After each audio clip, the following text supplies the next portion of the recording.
3, 2, 1, crescendo. The Blue Alliance are the teams to keep your eye on for the first autonomous. First 15 seconds completely pre-programmed. 50-1 Team Thrust and 49-26 Galactech are high performers during this time. All this is completely pre-programmed. The robots moving on their own volition, checking in on the Red Alliance. They're able to score just a couple of points.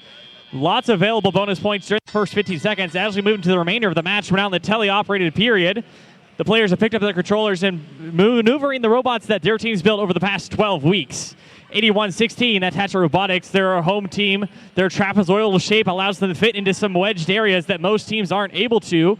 Speaking of which, they're working their way over to the source. That's where those orange circles will be introduced into the field of play. Those are known as notes with this year's game. 49-26 Galactech working their way over on the amp side.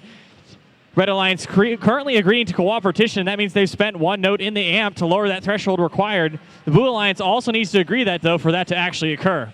Checking in on 7657, that's the Thunderbots. Just down the road at New Tech Institute, their students work hard most of the time to get these robots built in the past 12 weeks. 1501, Team Thrust, a high ranker in this year's game. They're using LED indicators to indicate to their drive team what the current status of the robot is as they pick up notes and score them into the speaker. Notes scored in the speaker, just like Team Thrust demonstrated, is worth 2 points. There's that blue ring on the bottom that's slowly draining. That means it's amplified, which actually means that note was worth 5 points. All notes scored into the amp are just worth 1. Currently a minute remaining in the match. Scores 42-26 in favor of the Blue Alliance. We can see a handshake icon on both sides of the screen, both blue and red. That means that threshold has been lowered to 15 for that additional ranking point. Both teams only 2 or 3 notes away from that at the moment.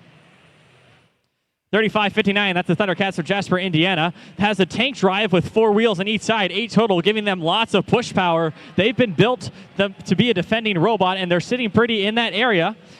81-16 Hatchbats using their swerve mechanism to drive underneath the stage. That's the metallic structure. Just under 30 seconds remaining in our match.